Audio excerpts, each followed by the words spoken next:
All right, Andy Broadway here, and I'm back with another question for Richard. And as you know, this is a series of questions.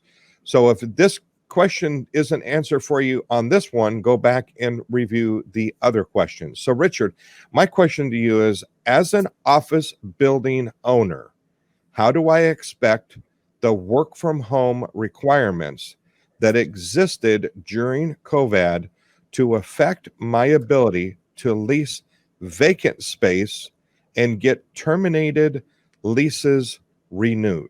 There's one that hits home. I'm actually monitoring a huge partnership on behalf of limited partners that have an interest in a series of office buildings. And so this issue is very much coming across my desk. You know, the office owner really has two challenges right now. Buildings are never 100% leased, so you've got the vacant space challenge, getting people to come into your building. Number two, you've got expiring leases or renewing leases, which is your second challenge. And we could sit here and talk for 2 hours about this subject because I've digested a lot of information, but we'll try to break it down into a couple of short answers. On leasing vacant space, you're probably going to be better off leasing vacant space in the suburbs as opposed to the central business district. And the reason is a lot of companies at this point are looking to leave the central business district because of the dense nature, the elevators that are crammed, escalators that are crammed, and the closeness that people have to work, and considering going to the suburbs. So that's something that you've got to watch out for at this point.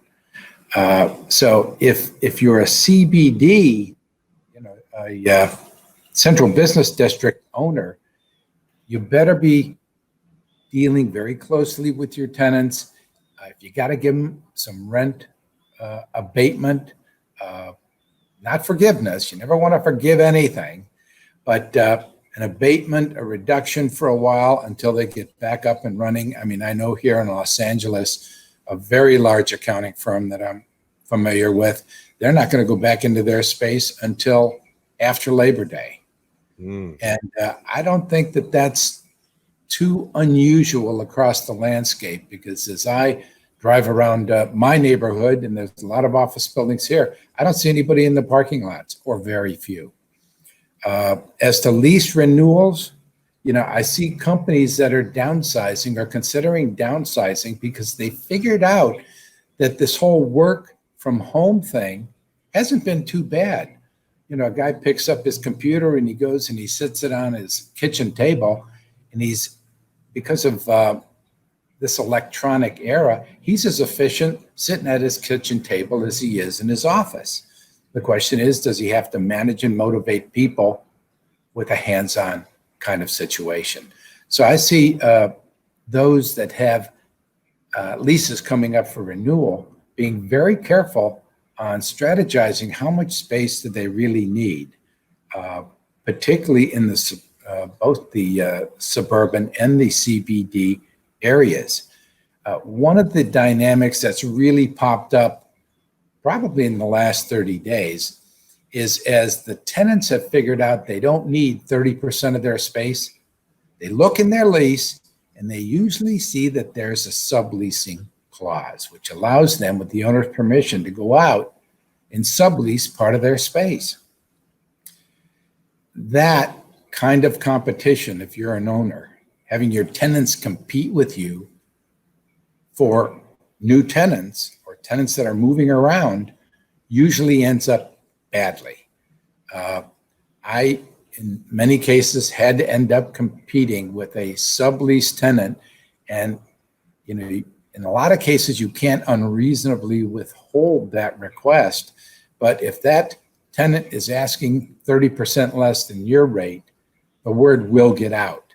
So again, it's very sensitive as to how it's going to affect your pro forma, your cash flow.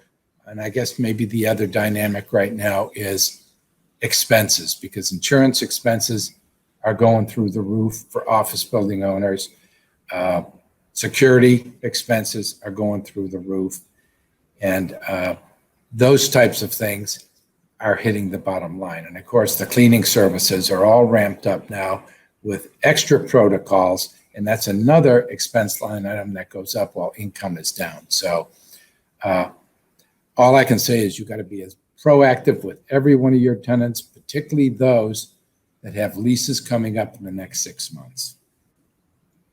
So how specifically can you and your team help out a commercial retail or commercial property owner and best communicate not just to the tenants, but also communicate to their lender, because they've got a lender too? I think one of the things that we bring to the table is that we look at this from the lender's perspective, because there's loan covenants out there that you're supposed to report to your lender if you've had an adverse, if market conditions have an adverse effect on your finances. With many CMBS loans, you've got to submit your rent rolls, whether it's quarterly or monthly, so they're going to know what's going on.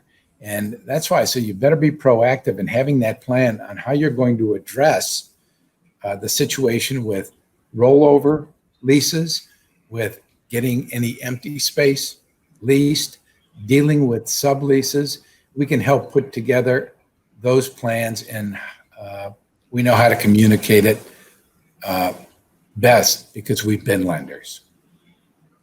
Well, that's awesome. So how could we get more information? Where do we go to speak with you and your team? Well, you can take a look at our website, which is richardhollowell.com.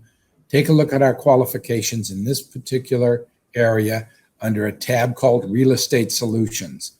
And you can go there and, again, peruse the whole website at richardhollowell.com.